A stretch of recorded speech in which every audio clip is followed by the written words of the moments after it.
3 दिन की लगातार तेज बारिश ने जम्मू और कश्मीर को हिलाकर रख दिया। सिर्फ 24 घंटों में जम्मू में 380 बारिश हुई, जो 1910 के बाद का सबसे बड़ा रिकॉर्ड है। परवन की अलग थलग लोकेशन की वजह से कम्युनिकेशन लाइन भी बंद हो गई, इसलिए असली हालात समझने में काफी वक्त लगा। 2014 के सितंबर फ्लड्स को अभी लोग भूले भी नहीं थे कि फिर से ऐसी तबाही शुरू हो गई। उस वक्त जहलिम ने श्रीनगर और पूरे कश्मीर को डुबा दिया था।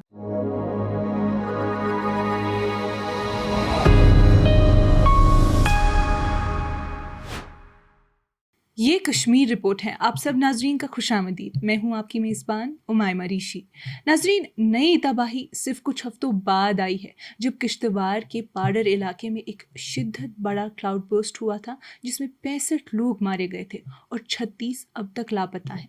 अफसरान ने कहा कि उसी दिन किश्तवाड़ के अलग अलग इलाकों से कई क्लाउड बर्स्ट्स की रिपोर्ट्स आई थी, लेकिन कहीं और जान का नुकसान नहीं हुआ था।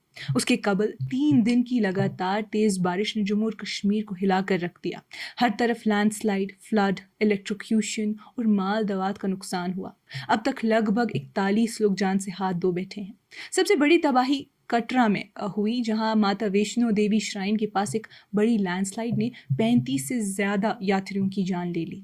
श्राइन बोर्ड ने तस्दीक की यात्रा को बुधवार को रोक दिया गया था, लेकिन शाम को पुराने रूट से दोबारा शुरू किया गया था। अब तक 35 लाशें बरामद हो चुकी हैं, जिनमें से 22 की पहचान हो गई है। ज्यादातर लोग उत्तर प्रदेश, दिल्ली, राजस्थान और मध्य प्रदेश से हैं।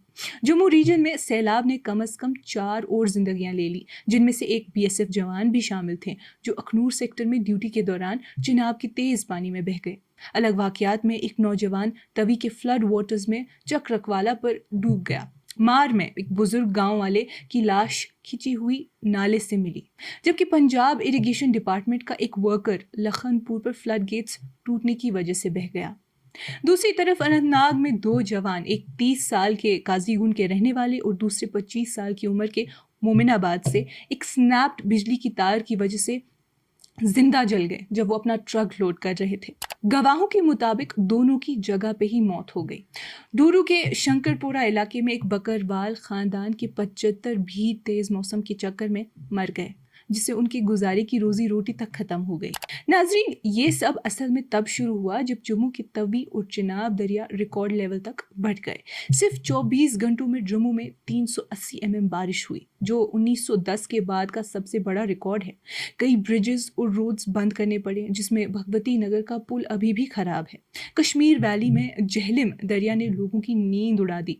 संगम पे पानी 23.35 फीट तक चला गया और श्रीनगर के राममुंशी बाग में 21 फीट से ऊपर निकल गया। राजबाग, सोरा और दूसरे इलाकों में पानी घरों तक घुस गया। और सीधी सी बात है, लोगों को 2014 वाले फ्लड्स तो याद आएंगे ही। वर्वन वैली की खामोश तबाही भी कुछ कम नहीं। सबसे बड़ी तबाही रिमोट वर्वन वैली यानी किश्तवाड़ में हुई।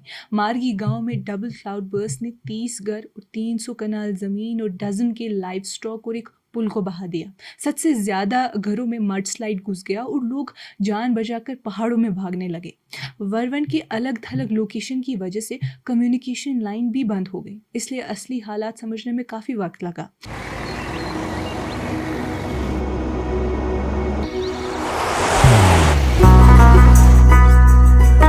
मोहब्बत वही जो दिल से हो, इबादत वही जो दिल से हो, दुआ वही जो दिल से निकल आए, बात वही जो दिल से कही जाए, दोस्त वही पक्का जो दिल से साथ निभाए, रिश्ता वही बेजोड़ जो दिल से जोड़ा जाए। दिल से ही तो होते हैं इरादे चट्टान से, दिल से ही तो बनते हैं घर खाली मकान से। दिल से बनी हर चीज पुश्तों तक चलती है, इसलिए खैबर सीमेंट का जर्रा जर्रा दिल से बना है, ताकि आप जो कुछ भी बनाएं दिल से बनाएं। खैबर सीमेंट, दिल से बनाओ। 2009 में इसी गांव में आग लगने से 180 घर जले थे। अब दोबारा उनके सर से छत छिन गई। मीटियोरोलॉजिकल डिपार्टमेंट ने चेतावनी दी है कि आने वाले दिनों में लैंडस्लाइड और मडस्लाइड का खतरा अभी भी बना रहेगा। बचाव ऑपरेशन का जोर शोर भी काफ़ी ठीक ठाक से चला। हालात को देखते हुए रेस्क्यू ऑपरेशंस तेज़ी से शुरू किए गए। इंडियन एयरफोर्स ने 124 एनडीआरएफ जवान और 22 टन सामान हिंदन से जम्मू पहुंचाया। हेलीकॉप्टर्स 6 Mi-17 और एक चिनूक रिलीफ और रेस्क्यू में लगाए गए। 90 लोग बचाए गए और फूड पैकेट्स और पानी कट ऑफ गांव में भी गिराए गए। इंडियन आर्मी ने भी 13 फ्लड रिलीफ कॉलम्स डिप्लॉय किए और जम्मू और पांथाकोट के इलाकों से 635 लोगों को महफूज जगह निकाला। उनमें से बीएसएफ और सीआरपीएफ के जवान भी शामिल थे। हुकूमत ने मुआवजा भी फराहम किया है। चीफ मिनिस्टर उमर अब्दुल्ला ने ऐलान किया है कि हर जाँ बहक हुए के खानदान को 6 लाख रुपए दिए जाएंगे, 4 लाख एसडीआरएफ से और 2 लाख सीएम रिलीफ फंड से। इंजर्ड को 1 लाख जो कि सीरियसली इंजर्ड है एंड 50,000 माइनरली जो इंजर्ड है उनको मुआवजा मिलेगा।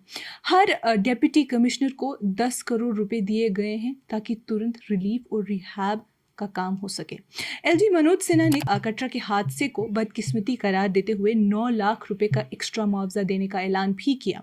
उन्होंने कहा कि प्राइम मिनिस्टर और होम मिनिस्टर से बात हुई है और रिलीफ का काम तेजी से चल रहा है।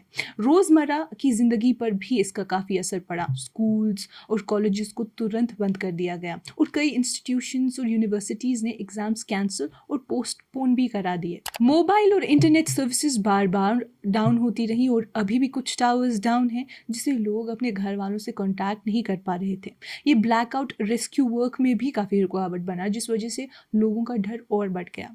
नाजरीन, बारिश अब धीमी हो गई है और मेट डिपार्टमेंट ने अगले 3 दिन ड्राई वेदर का फोरकास्ट दिया है, लेकिन पानी की सतह अभी भी बढ़ी हुई है और लोग अभी भी खौफ में हैं। Union minister of state Jitendra Singh ने कहा है कि जम्मू और कश्मीर में फ्लैश फ्लड्स के बहाली का काम जंगी सतह पर चल रहा है। ये फ्लड बहुत तेज़ बारिश के बाद आए जो कि करीबन 1 सदी में सबसे बड़ी बारिश थी। सिंह के मुताबिक जम्मू, उधमपुर और दूसरे मुतासिर इलाकों में अब तक 30 से 35% बिजली और पानी की सप्लाई दोबारा बहाल की गई है और मोबाइल सर्विसेज भी धीरे धीरे वापस आएंगी। उनका कहना था कि अथॉरिटीज़ दिन रात लगातार काम कर रही है ताकि ज़िंदगी वापस से नॉर्मल हो सके। लेकिन फ्लड्स सिर्फ घर और रास्ते नहीं बल्कि सेहत के लिए भी बहुत बड़े खतरे लेकर आते हैं। सबसे पहली प्रॉब्लम होती है पीने का पानी। नलकों, वेल्स या हैंडपंप्स का पानी गंदा हो सकता है क्योंकि गटर का पानी या बरसाती पानी उसमें मिल जाता है। इसी तरह खराब पानी मच्छरों के लिए ब्रीडिंग ग्राउंड बन जाता है जो मलेरिया या डेंगू फैला देते हैं। दुकानों का सामान, राशन और खाने पीने की चीज़ें अगर फ्लड वाटर से भीग जाएं तो खराब हो जाती हैं। जख्म या कट्स अगर गंदे पानी में पड़ गए तो इन्फेक्शन का खतरा भी बढ़ जाता है। गीला घर मोल्ड पैदा करता है जिससे चेस्ट प्रॉब्लम्स होती हैं। साथ ही मरे हुए जानवर और कचरा और ज़्यादा बीमारियां फैला देते हैं। इस वक्त लोगों के लिए डॉक्टर्स ने कुछ सिंपल और ज़रूरी मशवरे भी दिए हैं, जैसे कि गंदा पानी बिल्कुल ना पिए, हमेशा पानी को कम से कम 1 मिनट उबाल कर पिए या प्योरिफिकेशन टेबलेट्स या फिल्टर्स यूज़ करें। कोई भी खाना जो फ्लड वाटर से भीग गया हो या ज़्यादा देर गीला रहा हो उसे तुरंत फेंक दे। हाथ बार बार धोए, खासकर खाना बनाने और खाने से पहले। अगर बुखार, डायरिया, जॉन्डिस या बहुत ज़्यादा डिहाइड्रेशन हो तो फ़ौरन इलाज करवाएं। अथॉरिटी और कम्युनिटी के लिए भी कुछ ज़रूरी कदम है, जैसे कि पीने के पानी को जल्दी टेस्ट करके पब्लिक को क्लियर बताएं कि सेफ़ है या नहीं। ज़रूरत के हिसाब से फ्लोरिनेटेड पानी या सेफ़ वाटर पॉइंट्स बनाएं। पाइप सप्लाई रिपेयर करें और वेल्स की सेफ्टी चेक करें। नाज़रीन, 2014 के बाद जो फ्लड कंट्रोल और इंफ्रास्ट्रक्चर प्रॉमिसेस हुए थे वो अधूरे लगते हैं क्योंकि जम्मू और कश्मीर फिर से साबित कर रहा है कि ये रीजन एक्सट्रीम वेदर के लिए कितना वालनरेबल है। चाहे वो कटरा के यात्री हो, अनंतनाग के मजदूर हो या वर्वन के गांव वाले, सबके लिए तबाही एक नई जिंदगी की जंग बन गई है। कुदरत का कहर सिर्फ नुकसान नहीं लाता, ये हमेशा याद दिलाता है कि इंसान को मजबूत सिस्टम और तैयारी कितनी ज़रूरत है। 2014 के सितंबर फ्लड्स को अभी लोग भूले भी नहीं थे कि फिर से ऐसी तबाही शुरू हो गई। उस वक्त जहलिम ने श्रीनगर और पूरे कश्मीर को डुबा दिया था। हज़ारों घर पानी में गए थे और लाखों लोग बेघर हो गए थे। आज फिर वही मंजर लोगों की यादों को ताज़ा कर रहा है। दरिया अपने किनारे तोड़ कर उभर रहे हैं। गांव-गांव में लोग छत और ज़मीन खो रहे हैं। हुकूमत के वादे और फ्लड कंट्रोल प्रोजेक्ट्स अभी भी अधूरे नज़र आ रहे हैं और इंसान फिर से कुदरत के कहर के सामने बेबस है।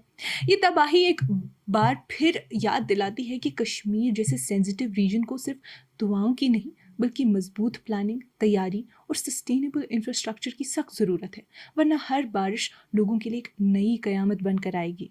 नाजरीन, आज की इस कश्मीर रिपोर्ट में इतना ही। बाकी मज़ीद मालूमात के लिए बने रहिए कश्मीर लाइव के साथ।